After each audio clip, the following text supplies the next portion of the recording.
Good morning बच्चों। Good morning sir. ठीक है, आज हम चैप्टर 6 स्टार्ट कर रहे हैं भाई, जिसका नाम क्या है?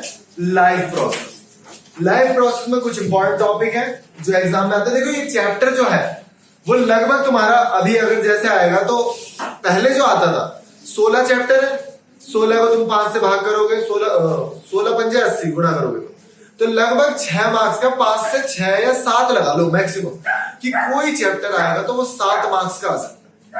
ठीक है भाई, अब 7 मार्क्स में चैप्टर बहुत बड़ा है, चैप्टर बहुत ज्यादा बड़ा है, तो 7 मार्क्स में वो टीचर क्या क्या पूछे। अब एमसीक्यू है तो भी ये लगा लो, तो 7 मार्क्स में वो क्या क्या पूछे तो मैं तुम्हें बताता हूं कि एक क्वेश्चन आता है रेस्पिरेशन से, दूसरा क्वेश्चन आता है हार्ट से रिलेटेड, किडनी से पक्का एक क्वेश्चन आएगा, ठीक है, एक क्वेश्चन लंग्स से आएगा। बस ये 4-5 टॉपिक हो गए जो मैं तुम्हें कराऊंगा सारा, लेकिन ध्यान से सुनना, ठीक है। तो मैं तुम्हें बता देता हूं पहले तो लाइफ प्रोसेस क्या है। लाइफ में जो हमारी बॉडी है वो क्या क्या प्रोसेस कर रही है जिससे हम जिंदा है। लोगों को लगता है हमारी बॉडी के अंदर आत्मा है या कुछ है, ऐसा कुछ नहीं होता भाई। एक मशीन है जिसमें तुम तेल डालते हो वो चलती है, समझे। अब कोई मशीन है बिल्कुल ही खराब हो चुकी है, मतलब कोई बाइक बिल्कुल ही खराब हो चुकी है, समझ रहे हो, अब उसमें तुम तेल डालोगे तो वो क्या चलेगी नहीं, क्योंकि उसके पार्ट्स खराब हो चुके हैं। अब तुम बोल दो कि यार कोई मरा हुआ इंसान है उसमें खाना पीना डाल देंगे तो जिंदा हो जाएगा, नहीं, क्योंकि उसके पार्ट्स खराब हो गए ना। ऐसी बाइक के पार्ट्स खराब हो गए तो वो खराब हो गए। ऐसे ही हमारी बॉडी को एनर्जी चाहिए काम करने, ठीक है। तो हम एनर्जी कैसे इनटेक करते हैं, फिर अगर कुछ चीज हमारी बॉडी में खराब चीज आ जाए, ठीक है, फिर उसको निकालती है बॉडी अपने आप ही, जैसे वॉमिटिंग हो जाएगी, लूज मोशन हो जाएंगे, ये सारे काम बॉडी अपने आप ही करती है। ये नहीं कि आज मतलब मैंने कुछ गलत खा लिया तो मेरा मन कर यार आज ना कुछ गलत खा लिया, ज्यादा खा लिया, उल्टी कर देगा, वो उल्टी अपने आप ही आएगी। अगर बॉडी को लगेगा ज्यादा है तो उल्टी कर देगी, ठीक है। तो बॉडी पे डिपेंड होता है। और जब तुम और बड़े हो जाओगे, एक चैप्टर तुम्हारा कटवा दिया, कंट्रोल एंड कोऑर्डिनेशन, जिसमें एक ब्रेन का पार्ट होता है दैट इज कॉल्ड सेरिबेलम, वो हमारी चीजों को, इन चीजों को कंट्रोल करता है, ठीक है। ये तो देखो सबसे पहले कोई भी मैं लाइफ प्रोसेस या लिविंग चीज बोलूंगा जिसमें ग्रोथ हो रही होगी अभी के हिसाब से, अभी 10th के हिसाब से कोई भी चीज अगर ग्रो कर रही है तो वो लिविंग है। ऐसी बहुत सारी चीजें ग्रो नहीं करती लेकिन लिविंग है, वो तुम बड़े हो जाओगे जब पढ़ो। दूसरी चीज कोई भी चीज डाइजेस्ट कर रही है, हम लोग खाना खाते हैं डाइजेस्ट हो गया तो वो लिविंग है। रेस्पिरेशन, सांस ले रहे हैं, अब जैसे पेड़ है वो CO2 ले तो रहे हैं ना कुछ ना, वो भी रेस्पिरेशन कर रहे हैं। सर्कुलेशन, हमारी बॉडी में कुछ लिक्विड है जिसको फ्लूइड कहते हैं, जो ब्लड है वो सर्कुलेट कर रहा है, इधर से उधर कर रहा है ना। फिर एक्सक्रीशन, जो खाना नहीं बचा वो सारा हम लोग रिमूव करते हैं, ठीक है, दैट इज कॉल्ड एक्सक्रीशन। तो ये प्रोसेस अगर हो रहे हैं इनमें से कोई भी एक हो रहा है तो वो समझो लाइफ प्रोसेस का पार्ट है। उसके बाद मैंने तुम्हें बताया कि लाइफ प्रोसेस जिंदा रहने के लिए सबसे मेन कंपोनेंट क्या है? न्यूट्रिशन। न्यूट्रिशन का मतलब क्या है? आहार। जो भी मैं खाना खाऊंगा, फिर उसे पचाऊंगा। कई लोगों को लगता है कि हम लोग वेज हैं, हम लोग नॉन वेज हैं, हम लोग क्या है? दोनों है। हम लोग दोनों हैं। क्यों? क्योंकि जो हमारे आगे वाले दांत है वो कटिंग के लिए और जो पीछे वाले हैं वो चबाने के लिए, है ना, वेज के लिए। तो जैसे पहले मैं नॉन वेज था, अब मैं वेज हो गया। मैं वेज ही था बचपन से, लेकिन मैं कई बार नॉन वेज खा लेता हूँ मजबूरी में। और सोच रहे हो मजबूरी कैसे? हाँ, हिमालय वगैरह पे जाना पड़ता है ना, तो वो खाना नहीं मिलता, ये खाना पड़ता है, ठीक है। तो अब ये तो हो गई, मैंने मुंह के बता दी भाई। पेट भी हमारा इसी तरह एक्ट करता है। अगर तुम एक गाय का पेट ले लो और एक शेर का पेट ले लो, दोनों का पेट, दोनों के इंटेस्टाइन बिल्कुल अलग होता है। अगर गाय को मैं फ्लैश खिला दूं, मीट खिला दूं, तो वो डाइजेस्ट नहीं कर सकती। कुत्ते को या शेर को मैं घास फूस खिला दूं तो वो डाइजेस्ट नहीं कर पाएगा, ठीक है। वो सारे पढ़ेंगे हम लोग आगे जब हम लोग बॉडी पढ़ेंगे। तो न्यूट्रिशन हम लोग लेते कैसे? न्यूट्रिशन हम लोग कैसे लेते हैं ये तो तुम्हें पता ही है, लेकिन प्लांट भी तो ग्रोथ करते हैं, प्लांट भी ग्रोथ करते हैं। वो कैसे न्यूट्रिशन लेते हैं? वो बहुत ही इंटेलिजेंट है, वो अपना खाना खुद ही बना लेते हैं, हमारी तरह नहीं करते। वो क्या है? प्लांट्स आर ऑटोट्रॉफ्स, वो अपना खाना खुद ही बनाते हैं, ठीक है। एंड एनिमल्स आर हेटेरोट्रॉफ, वो अपना खाना खुद नहीं बनाते। कुछ प्लांट ऐसे हैं जो हेटेरोट्रॉफ, वीनस फ्लाईट्राइड। ठीक है। कैस्क्यूटा, जिसको हिंदी में अमरबेल कहते हैं, ठीक है। कैस्क्यूटा एक प्लांट होता है जिसको अमरबेल कहते हैं। वो क्या है, वो चिपक जाता है प्लांट से और न्यूट्रिशन लेता है उसी से। और जब न्यूट्रिशन लेता है ना, तो ऐसा नहीं, वो एकदम बिल्कुल चिपका रहता है। अगर आप उसकी बेल को हटाओगे ना तो वो उसकी खाल लेके निकलेगा, इतनी बुरी तरह चिपका होता है, बिल्कुल लॉक हो चुका होता है। समझे ये। अब हेटेरोट्रॉप्स की बात करते हैं। हेटेरोट्रॉप्स में 3 आते हैं एनिमल्स में। पहला है saprotrophic, parasitic and holozoic. Saprotrophic क्या होते हैं, ये वो कैटेगरी है जिसमें ये लोग न्यूट्रिशन तो लेते हैं लेकिन डेड ऑर्गेनिज्म से। डेड ऑर्गेनिज्म बोले तो कुछ चीज सड़ गई है, उसमें कीड़े लग गए, कुछ चीजें हो ना, कुछ चीज सड़ने के बाद ही कीड़े लगते हैं। फ्रेश है तो कीड़े नहीं लगते, लेकिन कुछ चीजों में फ्रेश में कीड़े लग जाते हैं, वो सड़े हुए वालों में नहीं लगे। तो कीड़ों की भी कैटेगरी, जो इंसेक्ट्स हैं उनकी भी कैटेगरीज है। लेकिन मैं किनकी बात कर रहा हूं, जो चीजें डिके हो चुकी है, खराब हो चुकी है, सड़ चुकी, जैसे पेड़ सड़ चुका है, उसके ऊपर मशरूम उग जाता है, मशरूम, फंगस, फफूंदी लग जाती है, तो क्या है, मैं ब्रेड लाया उसमें फफूंदी लगी तो मरी हुई तो थी ब्रेड। गेहूं को लाया तभी काट दिया, जब मर गए गेहूं, है ना, उस पे लग गई। तो जब भी वो डेड ऑर्गेनिज्म से फूड को लेगा, तो क्या बोलेंगे, saprotroph. The food is drive from dead and decayed organism या लिविंग, तो उसे क्या बोलेंगे, सेप्रोट्रॉप। अब पैरासाइट्स, ऐसे कहावत भी है, कई बार बोल देते हैं तू ना पैरासाइट है। पैरासाइट का मतलब क्या होता है, मतलब बोलते हैं औलाद हमारी पैरासाइट है, ऐसे बोला जाता है कहावत, पूरी बता देता हूं। तो पैरासाइट्स का मतलब क्या होता है, ये न्यूट्रिशन भी लेते हैं और मारते भी नहीं है, जिंदा वैसे खींचेंगे, जिंदा रखते हैं उसे, जैसे कैस्क्यूटा है, और जैसे सर में जू हो जाते हैं किसी के। अब किसी के सर में जू होगा तो मार देता है क्या वो, अपना तो खून चूस रहे हो तो वो मार भी नहीं रहे, है ना, हमारा तो लॉस हो रहा है ना एक तरीके से, और उसको न्यूट्रिशन मिल रहा है। तो पैरासिटिक क्या होता है, पैरासिटिक होस्ट बना के रहता है, ठीक है, किसी भी लिविंग में होस्ट बना के रहेंगे विदाउट किलिंग इट, वो अपना न्यूट्रिशन लेंगे विदाउट किलिंग इट। तो घर वाले बोलते हैं तुम खा पी रहे हो, कुछ कर रहे हो, खून चूस रहे हो हमारा, ऐसी तो बोलता है, तो इसीलिए बोलता हूं पैरासाइट्स हो। तो पैरासाइट्स क्या होंगे, जो न्यूट्रिशन ले रहे हैं विदाउट किलिंग इट, ठीक है, याद रखना दोनों में ये छोटा सा डिफरेंस। होलोजोइक एक अलग ही कैटेगरी। होलोजोइक में क्या होता है कि जो मैंने प्रोसेस बताया ना तुम्हें, इंजेशन, डाइजेशन, खाने का पचना, ठीक है, किस किस स्टेप में जाके पचता है, फिर एक्सक्रीशन, पूरा खाना निकलता है, फिर जितना भी खाना पचा हुआ उसकी एनर्जी को हम लोग पूरे खून में डाल देते हैं। तो ये सारा कार्यक्रम अगर किसी भी बॉडी में हो रहा है, ये सारा का सारा प्रोसेस किसी भी लिविंग ऑर्गेनिज्म में हो रहा है, तो दैट इज कॉल्ड होलोजोइक। मतलब एक कॉम्प्लेक्स है। यहां मैंने बैक्टीरिया की बात करी, ये छोटे छोटे काम हो रहे थे और ज्यादा कॉम्प्लेक्स काम नहीं था। यहाँ पे जो है हमारा कॉम्प्लेक्स था होलोजोइक। तो अभी मैं होलोजोइक पढ़ाऊंगा, और होलोजोइक में हम लोग ह्यूमन बॉडी पढ़ेंगे। देखो 9th में जो तुमने केमिस्ट्री वो पढ़ी थी ना, बायो, वो भूल जाओ सारी, वो यहाँ से इंटर रिलेटेड नहीं। क्या कह रहा हूं, पढ़ी ही नहीं, तो नहीं पढ़ी तो कोई बात नहीं, अब पढ़ लो। अब 10th की पढ़ो, 10th की इंटरेस्टिंग है क्योंकि हम लोग अपनी बॉडी के बारे में पता है, हमें पता है हमारा एक पेट है, लिवर, सब चीजें पता है ना, तो यहाँ पे तुम्हें दिक्कत नहीं होने वाली, ठीक है, ठीक है। अब देखो न्यूट्रिशन इन एनिमल्स पढ़ना है हमें। सबसे पहले हर्बीवोरस, कार्निवोरस, ओमनीवोरस, जो बचपन में पढ़ा था वही है भाई, आज भी वही है। मतलब हर्बीवोरस जो कौन से होते हैं, शुद्ध शाकाहारी, जो घास फूस खाते हैं। कार्निवोरस जो मांस जो भी खाते हैं, एक सांप हो गया, ये सब। ओमनीवोरस जो दोनों खाते हैं, जो दोनों खाते हैं। तो हम लोग बात करेंगे ओमनीवोरस की, ठीक है। मतलब स्ट्रक्चर तो देखो सब कुछ सेम ही है, लेकिन हमें ह्यूमन बॉडी की बात करनी है तो हम लोग ओमनीवोरस है। अब ध्यान से सुनना क्या क्या चीजें हैं। सबसे पहले जब मैं खाना खाऊंगा, ये रिवीजन क्लास है एक तरीके से, तो है ना। सबसे पहले जब मैं खाना खाऊंगा तो खाने को हम लोग चबाते हैं, और खाने को चबाने का मतलब ये है कि चबा रहे हैं तो इसका मतलब कुछ ना कुछ पर्पस।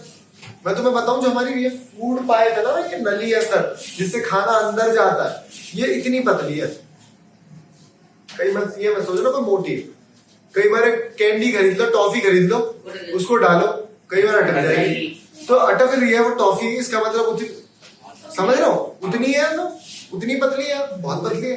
तो हम रोटी वोटी खाएंगे और एक बार में ही निगल लेंगे उसको, तो हम इतना बड़ा लेते हैं बाइट, तो फिर अटकेगा वो, और अटक गया, सांस जाएगी नहीं, मरोगे। और फिर ऊपर से सॉलिड भी होता है। मान लो मैं कोई सॉलिड चीज खा रहा हूं बिना चबाए, तो वो बिल्कुल अटक जाएगी, क्योंकि अंदर जो है स्मूथ सरफेस है, बहुत जैसे खाली उतार दूं ना, बिल्कुल वैसा सरफेस है। स्किन है अंदर वैसी वाली, बिल्कुल सॉफ्ट, कि अगर उस पर जरा सा भी स्क्रैच लगा ना, खून निकल जाएगा। समझे? ये है। तो इसीलिए उससे पहले क्या कार्यवाही करी जाती है, मुंह में जो है खाना च्युइंग होता है पूरा। हम लोग टीथ से क्या करते हैं, उसे कट करते हैं, उसमें एक बहुत तगड़ा enzyme that is called salivary amylase, जो कि सलाइवरी ग्लैंड से निकलता है। जैसे हिंदी में लार का पानी आता है, देखो जब खाना खाया तो पानी अपने आप ही मिक्स हो जाएगा उसमें, जैसे लेंटर डालता है ना, वो मशीन सी होती है, उसमें सब मिक्स हो जाता है, फिर पानी डालता है वो एक आदमी। हाँ, तो बिल्कुल वैसा ही है, ये पानी अपने आप निकलता है और सारा खाना मिक्स होता है। पहला काम ऐसा नहीं है कि मिक्स करने का ही काम है इसका, इसका एक और भी काम है। जो कॉम्प्लेक्स फूड होता है, जो हमारा शुगर है, उसको एक जितना इससे हो सकता है उतना उसको डिकम्पोज कर देता है, ब्रेक कर देता है, ब्रेक करके ग्लूकोज में बदल देता है जितना होता है। लेकिन पूरी तरीके से डाइजेशन नहीं हुआ, ऐसा तो नहीं है उसने प्रोटीन की भी डाइजेस्ट कर दिया, फैट भी डाइजेस्ट कर दिया, पेट में तो जाना ही पड़ेगा।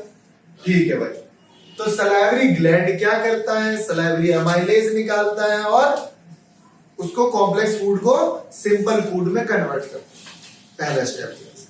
अब मैंने जब बताया, जब मैंने कहा ये पतली है बहुत पाइप, तो ये लेकिन जब भी हम लोग ज्यादा खा लेंगे तो ये पाइप ऐसे हो जाती है, चौड़ जाती है।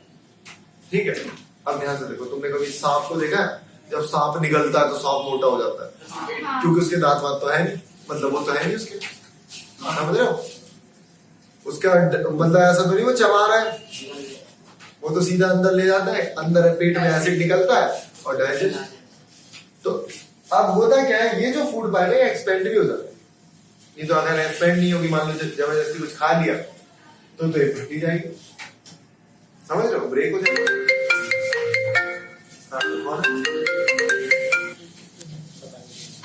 ठीक है, तो क्या होगा, ब्रेक हो जाएगी। तो मैं तुम्हें बताता हूं कि उसको क्या कहा जाता है, एक्सपेंशन एंड कॉन्ट्रैक्शन। क्या?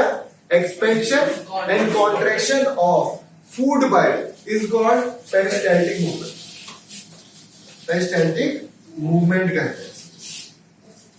ठीक है, और एग्जाम में ना आ जाता है, सिर्फ वर्ड लिखा हुआ, एनसीईआरटी में अगर उन्होंने वर्ड लिख दिया, अब इट डजंट मैटर वो उसके बारे में कुछ बता रहे नहीं बता रहे, पेपर पे डाल देंगे, बोलेंगे एनसीईआरटी में तो लिखा था ना।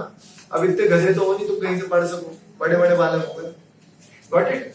तो समझना क्या है, तो लिखा है क्या, देखो कहां तक बता दिया था मैंने, पेरिस्टाल्टिक मूवमेंट तक आपको बता दिया। उसके बाद जब खाना फूड पाइप से नीचे आ जाता है तो ये कहां पहुंच जाता है, पेट। अब कई बच्चों को लगता है पेट जो हमारा वो कहां है, ये हमारे पेट में दर्द हो रहा है ना, वो इंटेस्टाइन में दर्द हो रहा है। पेट यहाँ है तो इंटेस्टाइन कहां है, पैरों में, ये इंटेस्टाइन है हमारी, यहाँ पेट यहाँ है, लंग्स के भी बिल्कुल नीचे पेट, समझे? तो पेट में मोस्टली दर्द कम होता है, क्योंकि पेट से जितना खाना, जिसकी उतनी औकात है ना पेट की, उतना वो डाइजेस्ट करके सीधा नीचे भेज देता है। अब नीचे वालों से डाइजेस्ट नहीं होता तो दिक्कत हो जाती है। अब वो क्या करें, वो वापस तो भेज नहीं सकते। पेट से डाइजेस्ट नहीं होगा ना, उल्टी कर देगा। पेट से अगर डाइजेस्ट नहीं हो, वो वॉमिटिंग कर देता है ना। अब देखो, पेट में डाइजेशन के लिए 3 जरूरी तत्व निकलते हैं, 3 कॉम्पोनेंट है, बहुत इंपॉर्टेंट। पहला है एचसीएल। एचसीएल के 2 काम है भाई, एक to kill the germs, jump, और टू एक्टिवेट पेप्सिन, और पेप्सिन को एक्टिवेट किया। अभी पेप्सिन क्या है?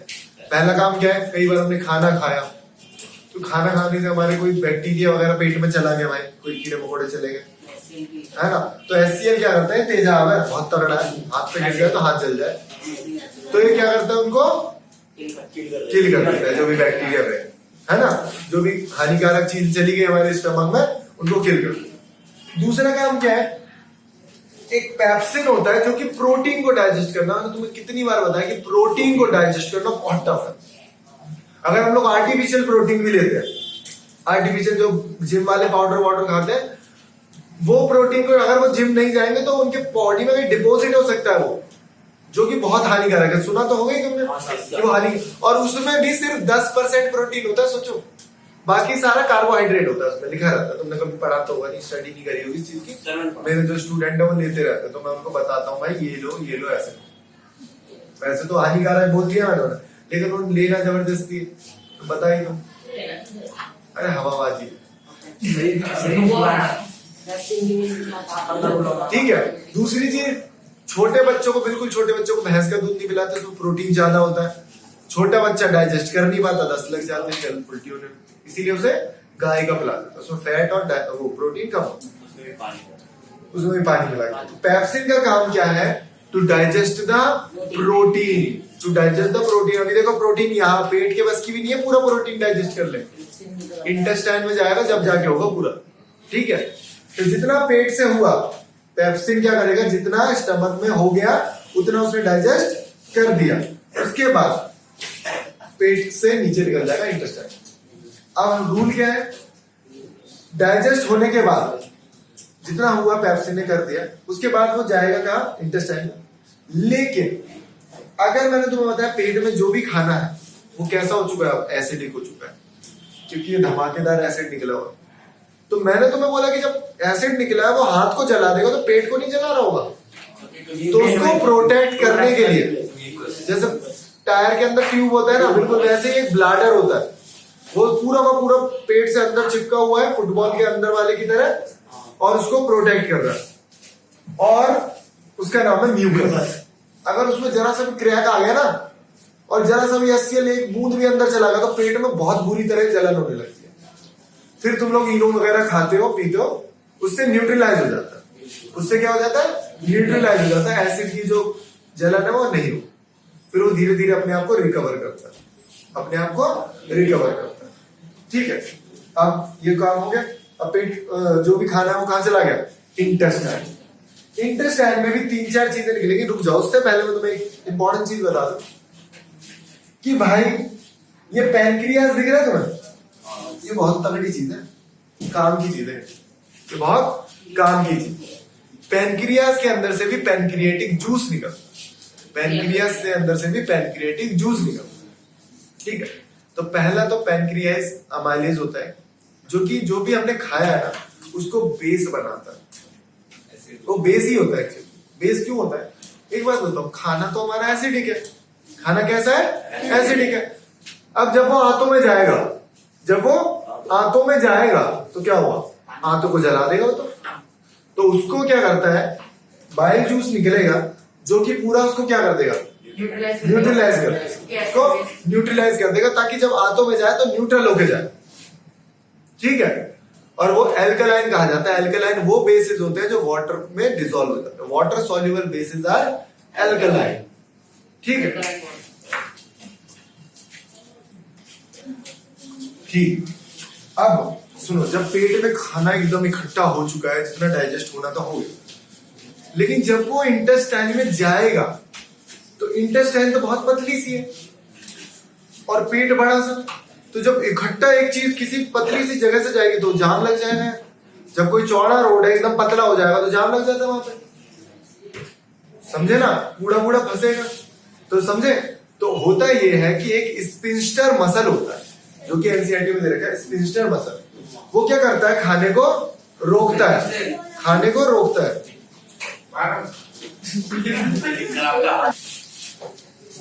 क्या बता रहा था?